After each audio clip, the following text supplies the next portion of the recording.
چوتھی شکایت تھی کہ یہ اللہ کا ڈر، اللہ کا خوف ان لوگوں میں. کہا کہ چوتھی شکایت اس کی ایک طویل داستان ہے. ان میں سے ایک حضرت خبیب بن عدی رضی اللہ تعالیٰ عنہ ایک ایسے صحابی تھے جن کو بڑی سختی کے ساتھ اور بڑی درستگی کے ساتھ کفار و مشرکین پکڑ کر لے گئے مدینے سے، اور مکے میں لے جا کر ان کو جو ہے تنعیم نام کی جو جگہ ہے، حاجی حضرات جانتے ہیں کہ تنعیم جو مقام ہے جہاں مسجد عائشہ ہے، جہاں لوگ جا کر احرام باندھتے ہیں عمرہ کرنے کے لیے، وہاں مسجد تنعیم کے پاس وہ پہاڑی کے علاقے میں ایک میلہ سجایا گیا. حضرت خبیب بن عدی رضی اللہ تعالیٰ عنہ کو وہاں سولی پر چڑھایا گیا اور سارے لوگ دیکھ رہے تھے. سب کے ہاتھ میں برچھیاں اور تیر دے دیے گئے، سب پھینک پھینک کر مارتے تھے، اور آخر ایک بہت بڑا نیزہ حضرت خبیب بن عدی کے دل سے آر پار ہو گیا، خون کا فوارہ نکلا اور کلمہ شہادت پڑھ کر حضرت خبیب شہید ہو جاتے ہیں. سعید بن عامر کہتے ہیں کہ میں اس وقت ایک نوجوان لڑکا تھا اور میں اس وقت خبیب بن عدی کی حمایت نہیں کر سکا، آپ کی مدد نہیں کر سکا. مجھے یہ احساس ہوتا ہے کہ کل قیامت کے دن اللہ تعالیٰ پوچھے کہ اے سعید بن عامر تم نوجوان تھے اور حق اس وقت جو ہے حق پر ظلم ہو رہا تھا، حق مٹ رہا تھا، اور حق کی خاطر تم اٹھ کر کھڑے ہو سکتے تھے، تم اپنی جوانی لگا سکتے تھے، لیکن تم نے حق کی حمایت نہیں کی، خبیب بن عدی کی حمایت نہیں کی، تم نے باطلوں اور کفار و مشرکین کا ساتھ دیا اور خاموش تماشائی بنے رہے. کل خدا تعالیٰ مجھے قیامت کے دن پوچھے تو میں کیا جواب دوں؟ یہ احساس جب مجھے ہوتا ہے تو مجھ پر غشی ہو جاتی اور میں مجلس میں گر پڑتا ہوں، مجھے مرگی کا دورہ نہیں ہوتا. یہ چار انہوں نے جواب دیے. یہ ہے سیماہم فی وجوہہم من اثر السجود. یہ اللہ تعالیٰ کا خوف، اس کا احساس، اس کے نتیجے میں ان کی زندگیوں پر اس کے آثار نظر آتے تھے. صرف چہرے پر نہیں، ان کی زندگیوں میں اس کے آثار نظر آتے تھے کہ کتنا اللہ سے وہ محبت کرتے ہیں اور کتنا اللہ کا خوف رکھتے ہیں، کیسے وہ اللہ تعالیٰ کا یہ رکوع اور سجود میں وقت لگاتے تھے.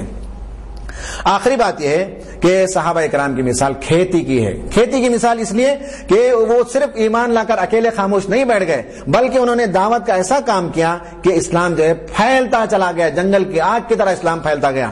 کھیتی میں کیا ہوتا ہے؟ ایک بیج آپ بوتے ہیں، ایک گیہوں کا دانہ اور ایک دھان آپ بوتے ہیں، تو ایک گیہوں کا دانہ کہا کہ قدر ان اخرج شطأہ، وہ دانہ کومپل نکالتا ہے نا، وہ دانہ پھوٹ کر اسے ایک مور نکلتا ہے، پھر اس کے بعد ایک آہستہ ہلکی سی گویا کہ اس کا تنا قائم ہوتا ہے، ایک پودا بنتا ہے، پھر وہ پودا ہلنے جھولنے لگتا ہے، پھر وہ مضبوط ہوتا ہے، پھر ایک بہت بڑا مضبوط درخت بھی بن جاتا ہے. ایک آم کی گٹلی میں آپ بوتے ہیں زمین کے اندر، تو اس ایک آم کی گٹلی کے نتیجے میں ایک ایسا تناور درخت پیدا ہو جاتا ہے جس کی شاخیں بہت محیط بہت دور تک پھیل جاتی ہیں اور جس میں ہزاروں لاکھوں آم لگتے ہیں، ایک آم سے لاکھوں. اسی طرح ایک گیہوں کا دانہ بوتے ہیں تو اس میں 7 بالیاں، ہر بالی میں 100 دانے، تو ایک 700 میں بدل جاتا ہے. صحابہ کرام ہوتے جو ایک ایمان لے آئے تو ایک نے جو ہے 700 لوگوں کو، ہزار لوگوں کو مسلمان بنا دیا.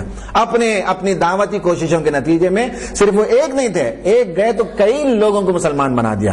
مشہور ترین واقعات ہیں کہ کس طرح سے سعد بن معاذ رضی اللہ تعالیٰ عنہ اور اسید بن حضیر رضی اللہ تعالیٰ عنہ یہ دونوں آئے اور یہاں سے مکے سے اللہ کے رسول صلی اللہ علیہ وسلم نے صحابہ اکرام سے منتخب کر کے بھیجا تھا جو دعوتی کام مصعب بن عمیر جو کرتے تھے. تو مصعب بن عمیر کی دعوت کو سن کر اسید بن حضیر ایمان لے آئے پہلے، ہے نا. اس کا بھی وہ تفصیلی واقعہ ہے کہ سعد بن معاذ جو مدینے کے لیڈر تھے، انہوں نے کہا کہ اسید تم جاؤ، میں اگر جاؤں تو اس لڑکے کو قتل کر دوں گا، مصعب بن عمیر کو، تم جاؤ اور اس سے کہو کہ مدینے میں آ کر نئے دین پھیلانے کی ضرورت نہیں، تم چلے جاؤ یہاں سے، مدینہ چھوڑ کر جاؤ، مکہ واپس لوٹ جاؤ. تو اسید بن حضیر آتے ہیں اس باغ میں اور پوچھتے ہیں کہ کون ہے یہاں مکہ کا نوجوان؟ کہتے ہیں مصعب بن عمیر میں ہوں. کیا دعوت دیتا ہوں؟ چلے جاؤ یہاں سے مدینہ چھوڑ کر. کہا کہ ٹھیک ہے صاحب میں مدینہ چھوڑ کر چلے جاتا ہوں، یہ میرا ایک پیغام ہے، سنو، اگر بات اچھی لگے تو قبول کرو، نہیں تو رد کر دو، میں چلا جاؤں گا مکے کو. تو اسید بن حضیر اپنے نیزے کو زمین پر ٹیک کر اکھڑ بیٹھتے ہیں گھوڑے سے اتر کر، فرصت بھی نہیں اتنا اطمینان سے سنیں. کہتے ہیں سناؤ کیا سنانا ہے. حضرت مصعب بن عمیر قرآن مجید کی آیتوں کی تلاوت کرتے ہیں، اسلام کی دعوت دیتے ہیں. تو اسید بن حضیر جو مصعب بن عمیر کو بھگانے کے لیے آئے تھے، ان کی دعوت سن کر وہیں اسلام قبول کرتے ہیں. واپس پلٹ کر مدینہ جاتے ہیں تو سعد بن معاذ دور سے دیکھ کر کہتے ہیں اسید تم جو چہرہ لے کر گئے تھے وہ چہرہ نہیں ہے، لگتا ہے کہ تم بھی اس کے دام میں پھنس گئے، تم بھی ایمان قبول کر گئے، تم سے کام نہیں ہوگا، چلو میں اس کا کام تمام کرتا ہوں. سعد بن معاذ آتے ہیں، وہ بھی وہی رویہ اختیار کرتے ہیں، ان کو بھی مصعب بن عمیر کہتے ہیں کہ بیٹھو میں کچھ بات سناتا ہوں، اچھی لگے تو قبول کرو، نہیں تو میں چلا جاؤں گا مکے کو. آپ نے دعوت پیش کی تو حضرت سعد بن معاذ رضی اللہ تعالیٰ نے بھی ایمان قبول کرتے ہیں اور مسلمان ہو جاتے ہیں. اور دونوں مل کر اوس اور خزرج کے قبیلوں کے اندر اس مدینے کے اندر جو دعوت پھیلاتے ہیں، روایتوں میں ملتا ہے کہ شام ہونے تک مدینے میں اوس اور خزرج کے ہر گھر کے اندر اسلام پھیل گیا.